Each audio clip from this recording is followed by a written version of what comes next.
Hello everyone, glad to be back. Today is 14th of September, now it's 12 o'clock, middle of the day by Moscow time. I'm Levan Gudadze and this is my first update for the day, in which I will share all the main news that are making headlines in Russian media outlets and Russian language pages on different internet platforms. There are quite a few very significant developments and news that I like to share with you for this moment, but before I start, let me say thank to everyone who participated in yesterday's first live stream on this channel, on my project.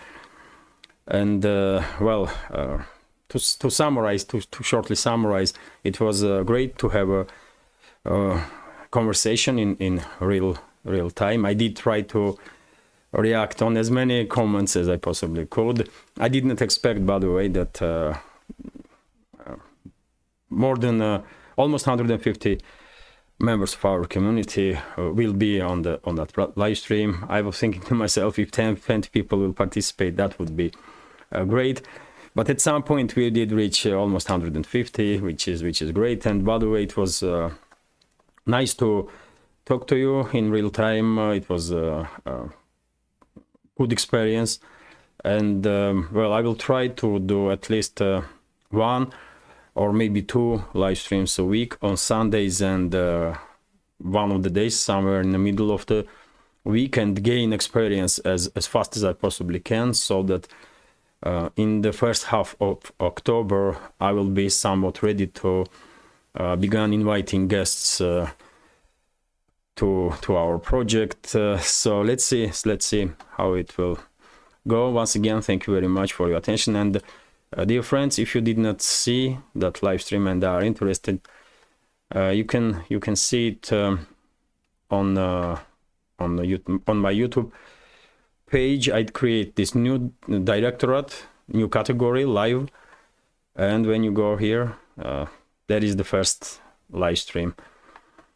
So it was nice. I was a little nervous, or significantly nervous, but according to members of our community, according to comments that I read, the live stream went quite well, and I'm glad that the members of our community did find it interesting. So that being said, let's talk about news now, and I will start with short summary of the situation on the battlefield. No significant changes on any of the sector of the front line. It's usual stuff. If we take Kherson region, artillery duels between the sides and recon operation, constant fight for these small islands on the Dnieper River. Nothing is happening that will influence overall situation on this sector of the front line. Same goes basically for Zaporozhye and South Donetsk sectors of the front on this land bridge between Crimea and mainland Russia. Seems like Ukrainian side right now are concentrated on redirecting its forces from other sectors of the front in this direction. In these two sectors, there are some reports that some brigades of Ukrainian forces have been moved from central and northern sectors of the front in direction of Zaporozhye and South Donetsk. And if that's the case, I guess the Kyiv regime is trying to concentrate as much forces as they possibly can to conduct second wave of counteroffensive before rainy season begins. And if that's the case, then probably this second wave will take place in about 2-3 weeks time maximum, because after that it's October, and October is the beginning of rainy season usually. But right now, when it comes to situation on the ground, nothing is happening in the scale that will influence overall situation. Not in the Zaporozhye sector and not even in the South Donetsk sector. Made hot points still are areas of Rabotina, Novoprokopovka and the Verbovo in Zaporozhye direction, and Vremovsky salient, and these two settlements, Novomayorskaya and Novodonetskaya, on the in between Ugledar and this Vremovsky salient. By the way, what was quite surprising in yesterday's update from Russian Defense Ministry, we did receive information that Ukrainian forces lost more than 200 military personnel in South Donetsk direction, even though there was no reports about some extremely severe or large-scale clashes in this direction. So I guess Russian forces were targeting points of accumulation of Ukrainian forces in this area with long-range artillery and aviation. Although, as I mentioned, there are some regular clashes in direction of Novomayorskaya and Novodonetskaya, but mainly seems like Ukrainian forces losing manpower in this sector due to Russian artillery and aviation strikes. When it comes to Donetsk direction, usually it's a most active sector, especially since this Ukrainian counteroffensive was back down and basically stopped to be anything like large scale. And on Donetsk direction, main hotspots on the southern flank, of course, are Marinka, Krasnogorovka, and Avdiivka. No significant changes in this direction. Artillery duels between the sides and local scale skirmishes. And when it comes to southern sector of the southern flank of Donetsk direction, Bakhmut and surrounding areas, main hotspots here are, of course, Klishevka and Andreevka. Settlements on the southern flank of Bakhmut, but if those reports about redeployment of Ukrainian forces from central and northern sectors towards Zaporozhye and South Donetsk sector are correct, then I guess we will see a significant decrease in activities of Ukrainian forces in southern flank of Bakhmut also. When it comes to Klishevka and Andreevka. And these settlements itself, by the way, Klishevka is contested between the sides, and probably same goes for Andreevka. But overall, operational control over this sector is in Russian hands, and I don't think Ukrainian side is even theoretically are able or capable to even hope for any success whatsoever. When it comes to northern flank of Bakhmut, initiative is in Russian hands for a long time now, and Ukrainian side are not even trying to improve their positions, let's say this way, because they are on defense right now and are totally unable, absolutely unable to conduct large-scale offensive operations. And northern sectors of the front line, no significant changes, artillery duels between the sides, recon operations, and drone wars, constant drone wars, not just on northern sectors, but all along the front line. And when it comes to these sectors from Seversk and Liman up to Kupiansk and the entire Kharkov region, there is only one question that are most relevant right now. And the question is, will Russian side conduct large-scale offensive operations now, during this autumn before rainy season begins, or we will see decisive actions from Russian side during the upcoming winter? And that's it. Ukrainian forces don't have any chance, even on theoretical level, to achieve any success anywhere, especially in northern sectors of the front line. And this is it for a quick summary of the situation when it comes to battlefield. I remind you that there are many channels that devote much more time to analyze situation on the battlefield in much significant detail that I do.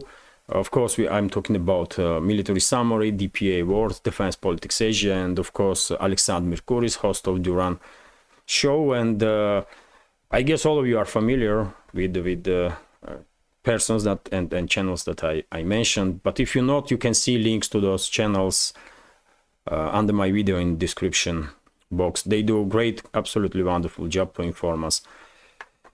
So, and by the way, yes, before I continue with some other news, let me note that this project with several channels on YouTube, Rumble, and Telegram exists solely thanks to members of our community and their support. And I will be immensely grateful if you will also consider to support my work with small donations through Buy Me Coffee, PayPal, or by subscribing to my Patreon page. You will see links on this video in the description box or in the pinned comment. That's being said, let's talk about some other news. And RIA Novosti is reporting that during the early hours of this morning, Ukrainian side did try to strike on Russian warships of Black Sea fleet, especially warship Sergei Kotov, and this attempt to strike this ship was conducted with 5 naval drones, but according to Russian Defense Ministry, all drones were neutralized by fire from Russian ships. No reports about damage to Sergei Kotov, a warship, or any other vessel of Russian Black Sea fleet. And also, by the way, this morning Ukrainian side did conducted yet another large-scale drone strike in the direction of Crimea.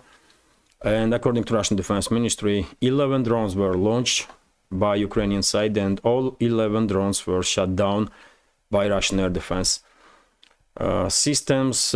Same time, some channels, by the way, do report about explosions in Eupatoria, city of Eupatoria on Crimean Peninsula, but reports are kind of contradicting each other. Some reports say that explosions that was heard and seen was caused by destroyed Ukrainian drones that was failing down on the ground. Some reports say that one of Russian military base was hit with the drone.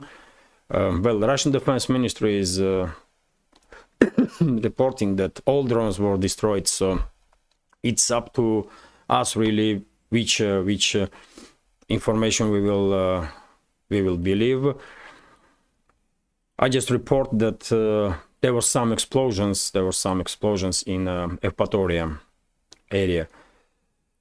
And let me continue. RIA Novosti is reporting based on statements from Yan Gagin, head of DPR, and according to him, Ukrainian side since the beginning of special military operation lost about 500,000 military personnel.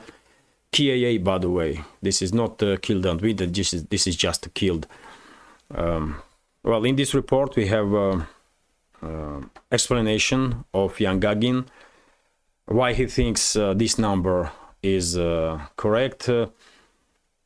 But by the way, we did hear not just from Russian experts, but also from Western experts numbers somewhere around 400,000, 500,000. So I guess not many of us are surprised to see this immensely big number when it comes to Ukrainian casualties. But yet again, unfortunately, seems like Western so-called elites and their puppet regime in Kyiv does not care about casualties at all. And that's why they are basically redeploying right now additional units from central and northern sectors of the front line and sending them in the direction of this land bridge between Crimea and mainland Russia to continue this absolutely suicidal so-called counteroffensive. It's crazy what is happening in Ukraine, by the way. I wonder how long Ukrainian society will keep up with this craziness and these criminals in Kyiv. But anyway, let's continue. RT is reporting that, well, according to head of UN, Secretary General of UN, Antonio Guterres, Russia-Ukraine peace talks are a long way off. And, well, he is not wrong, I'm afraid. So let me read several sentences. Peace negotiations between Russia and Ukraine are unlikely to take place anytime soon, US Secretary General Antonio Guterres admitted in a statement made during a press conference on Wednesday. I would be happy to become a mediator between Russia and Ukraine to reach peace negotiations, but this is still a long way off, UN chief said. And yes, I mean, unfortunately, he's correct. After all, Ukrainian side are prohibited to conduct any negotiations with Russia by law that was created by Zelensky and his associates. So they prohibit themselves to conduct negotiations with Russia. And as I said many times before, until London and Washington are not willing to talk peace, unfortunately there will be no peace, and there will be no ceasefire in Ukraine. And RIA Novosti is reporting that, well, according to John Kirby, White House official, high-ranking White House official, U.S. Or current administration of U.S. does not see any opportunity right now that this conflict in Ukraine will be end on U.S. terms. Well, he's in this case, he is correct. This conflict will never end on terms of U.S. Not now, not in the future, and it's good if at least some people in Biden's administration are realistic enough to understand this. Let's continue, and but yet again, by the way, as long as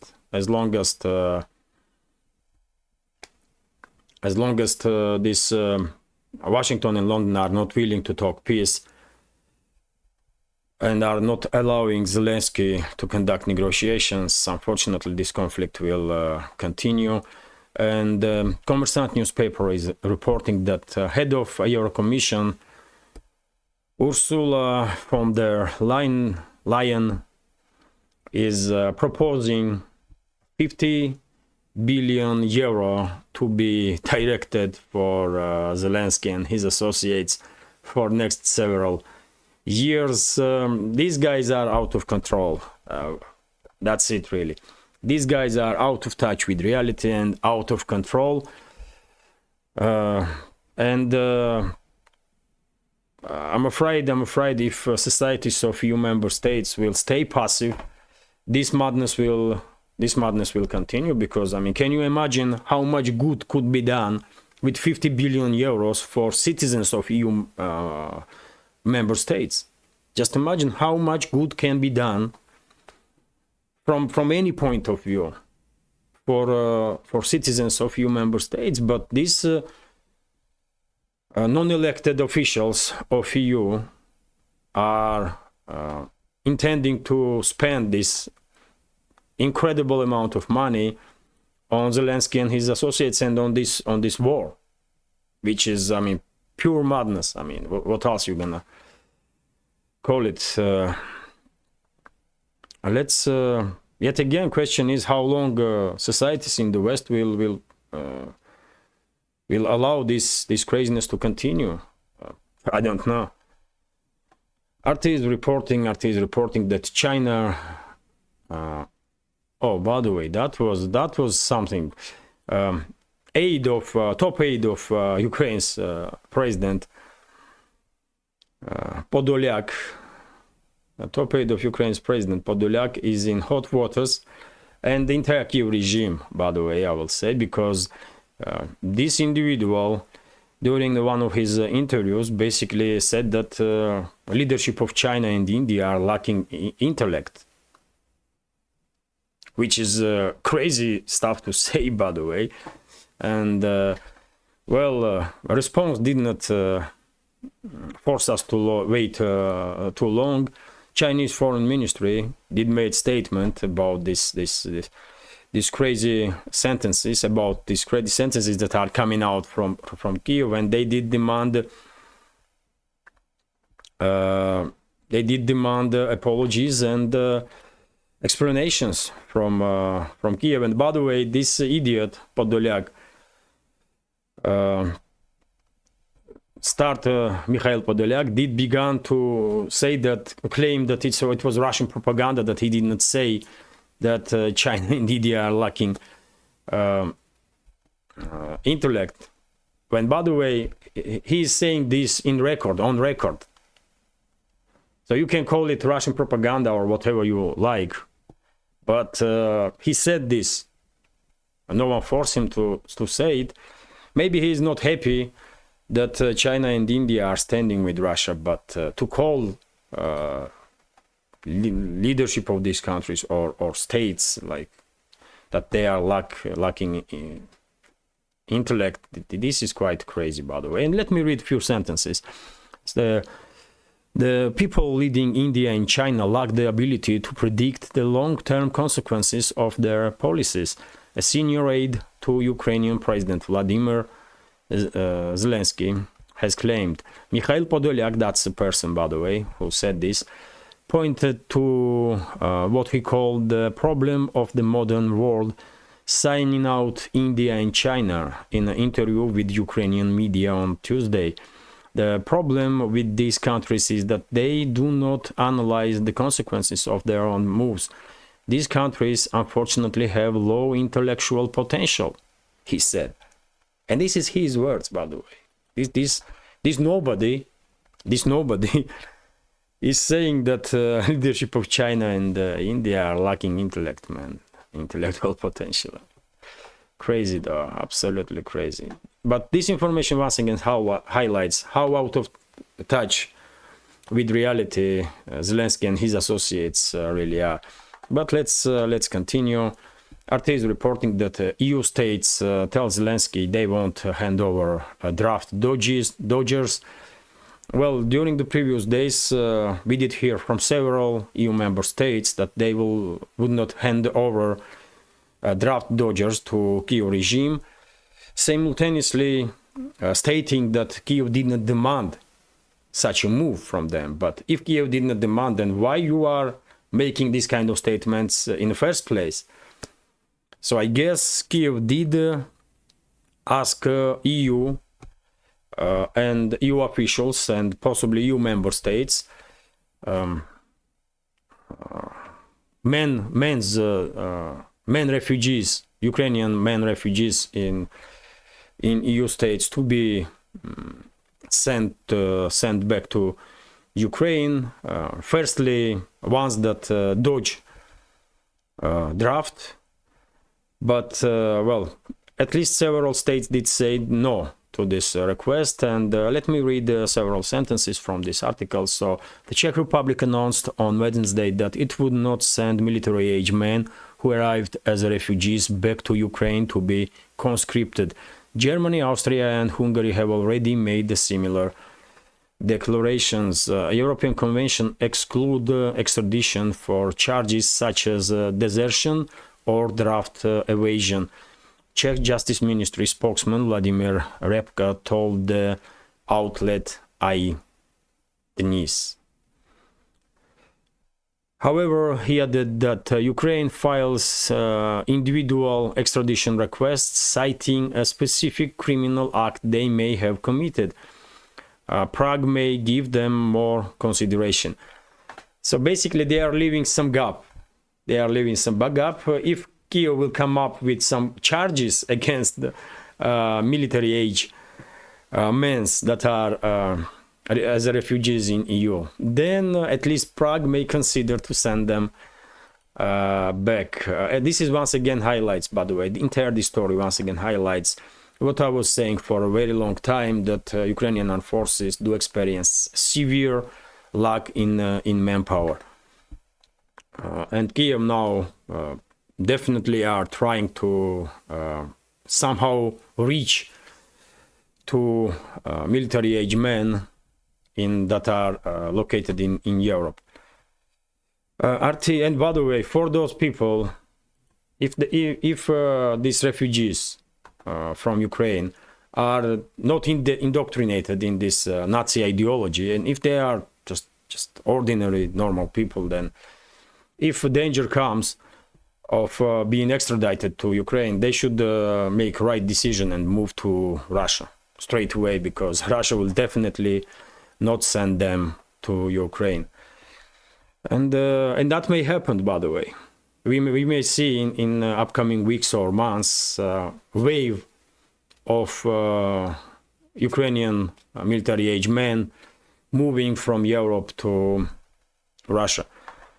And let's continue. RT is reporting that, well, according to head of U.S. State Department Anthony Blinken, the old world order has over.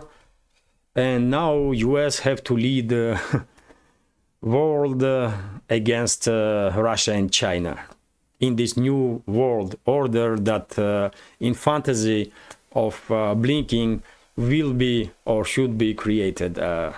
Once again, demonstration of inadequacy on part of leadership of current leadership of US. Hopefully in 2024 something will change, and US will have decent leaders again, adequate leaders, ones that would not be seen worldwide as some kind of clowns, warmonger, bloody clowns, like Blinken, Biden, and the rest of them are seen. But let me read several sentences, by the way. So, US Secretary of State Antony Blinken has claimed the world is transitioning to a new diplomatic order in which Washington must lead the way in overcoming increasing threats from Russia and China.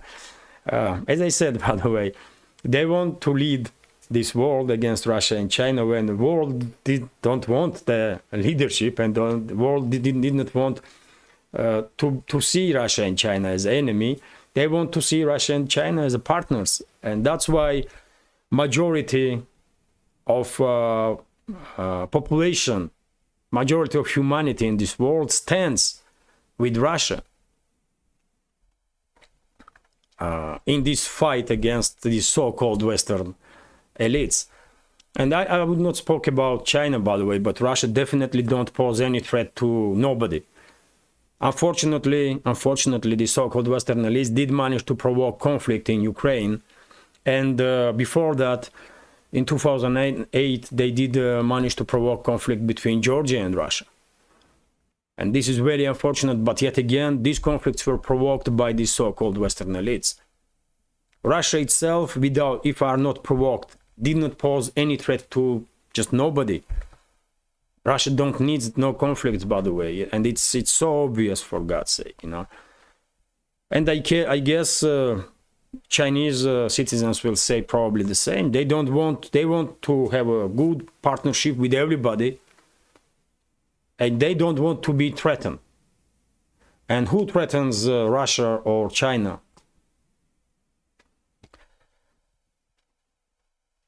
Who? It's the so-called Western elites, isn't it? And the states that they are controlling, basically, especially nuclear powers like US and UK. And you know, one thing is correct. World order is definitely changing, and world is moving in the direction of multipolarity. And US, not US current administration, not the so-called Western elites will be able to stop this inevitable process of creating multipolar world, which hopefully will be much more just for all the countries and all the nations on this planet. RIA Novosti, without domination of any one side, like it was for several decades now at least, when these Western so-called elites were absolutely dominating this world. But let's continue. RIA Novosti is reporting that the defense minister of Germany, during one of the speeches, Boris Pistorius, did mention Kaliningrad as a Königsberg, and of course Russian media did not. Russian media did notice this, and well, I guess this was not honest mistake on part of Pistorius. This was once again demonstration of Russophobic nature of this idiot. I guess his grandfather was some SS Nazi animal, and he is probably very same fascist animal. That's what he is, and that's why he was just probably thinking to demonstrate his Nazi attitude, his Nazi inside, and fascists inside, and said that and mentioned Kaliningrad as a Königsberg. Königsberg is a previous name of Kaliningrad, by the way. This territory became a part of Soviet Union and Russia after Second World War. And at least on official level, Berlin never claimed any territorial dispute with Russia over Kaliningrad region. But once again, many leaders in Germany, I guess, are descendants of those SS mass murderers, and probably they have very same ideology, man. That's it. That's why they are acting this crazy nowadays. That's it, man. These criminals don't really deserve too much time. Let's continue. RIA Novosti is reporting that Romanian foreign ministry will subpoena Russian ambassador in Romania and will protest because some fragments of drones were found on the border areas between Romania and Ukraine, and Romania's defense ministry is quite sure that these fragments of drones were Russian drones that was used to target logistical and military infrastructure of Zelensky and his associates Kyiv regime in directions of Reni, Ismail and Kilia, port cities on Danube, and if drones were shut down and fragments fell in Romanian territory, that's unfortunate, of course. That's unfortunate, of course, and Romania has every right to protest about it. No doubt about that. I don't think this particular situation will extremely deteriorate already bad enough relationships between the countries, but it's good that at least some high-ranking officials in Romania do understand that Russia has no intention to get involved in conflict with Romania, and if any drones or missiles fragments mainly will fail on Romanian territory, that will be just accidents that always happened when the conflict is taking place in bordering areas, or bordering areas are involved in military confrontation. But fact itself needs to be noticed that yes, Romania is subpoenaing Russian ambassador to protest about these fragments.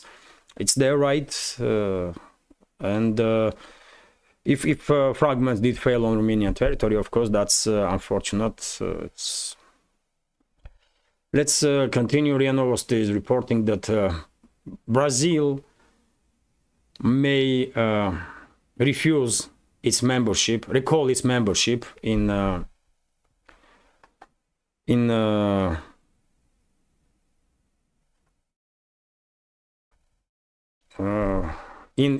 jurisdiction of International Criminal Court, Hague's International Criminal Court, which is a quite significant statement, by the way. If you remember, just a few days ago, I did report that President of Brazil Lula did said that Putin can travel in Brazil anytime, and without any worries that Brazil will act hawkishly because of this order from so-called International Criminal Court, which is absolutely political instrument, political tool of these so-called Western elites, and deserves no respect whatsoever.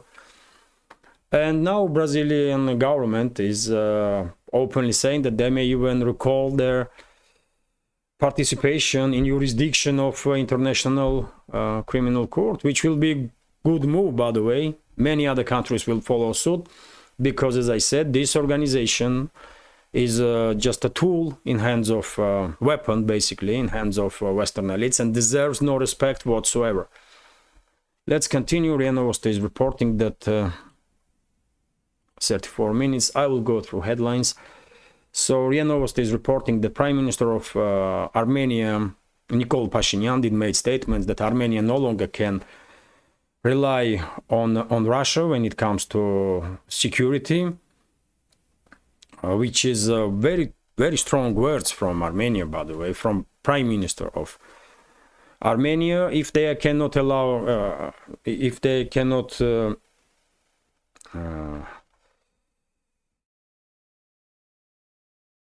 if they think Russia will not defend them, then who will? Question is, who will? Are they even looking on the map? I don't know, man. I don't know, but this is very unfortunate that Yerevan, current leadership of Yerevan, day after day continues this making steps that will further deteriorate relationship with Moscow. This is very unfortunate, by the way. Very unfortunate, and Armenian media, for whatever reasons, by the way, did began pushing this narrative that PMC Wagner units are now in Armenia, and they are preparing regime change operation in Armenia. Well, and yesterday, if I'm not mistaken, even official representative of Russian Foreign Ministry, Maria Zakharova, had to come with a statement and said that this information is just crazy.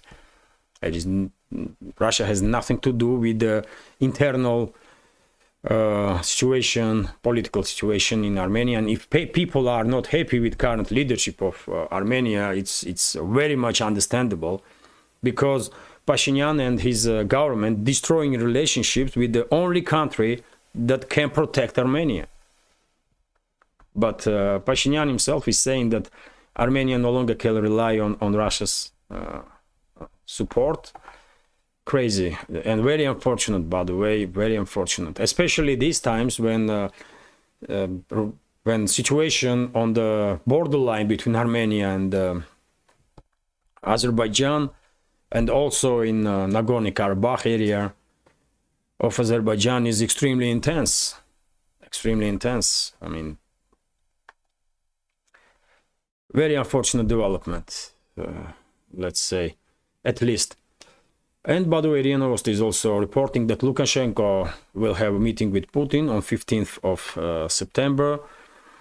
Yet another working visit of Lukashenko to Russia. And as you know, relationships between Russia and Belarus are quite great, and there are many topics two leaders can discuss.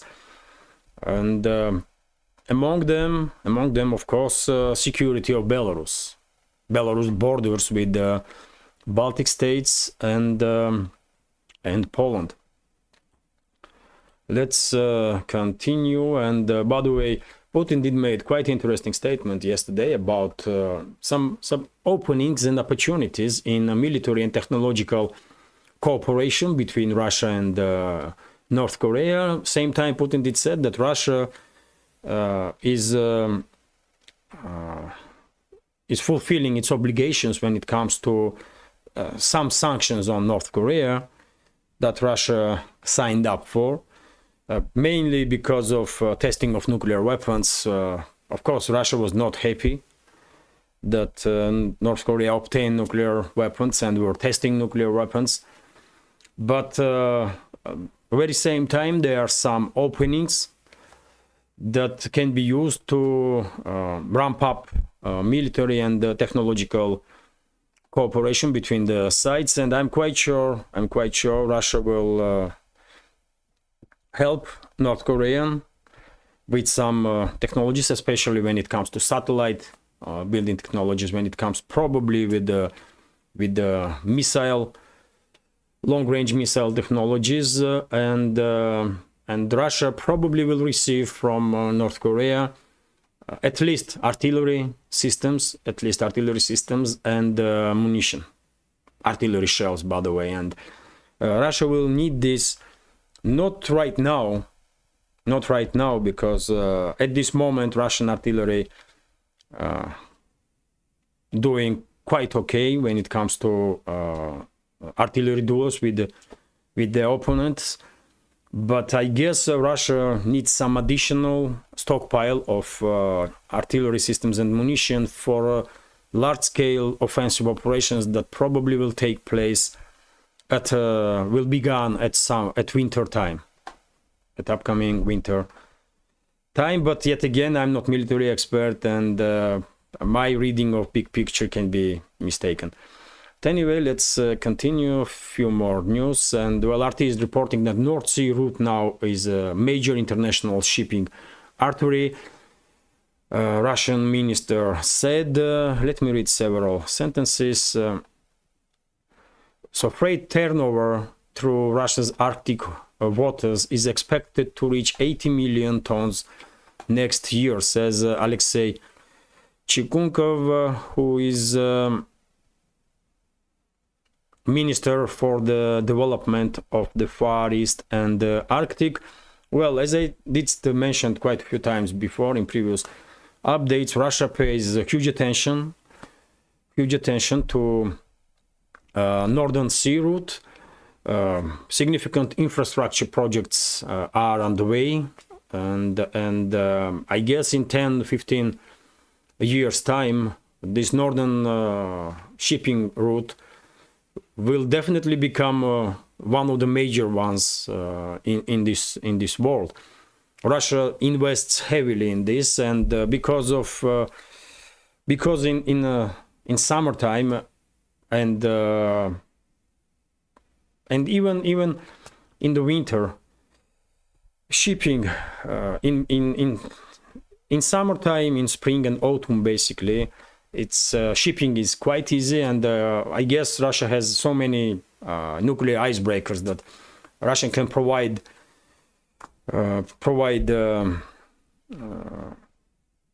ships with open way even in the winter time. That this Northern Sea route will become one of the all year shipping route, first of all, and will play significant role in this world as one of the major trade routes between Southeast Asia and Europe. 80 million tons may not be that much for next year, but as I said, in 10-15 years time, Northern Sea route will definitely become a major trade route for this world. And this is going to be last news for today's update. Interfax is reporting that according to International Energy Agency,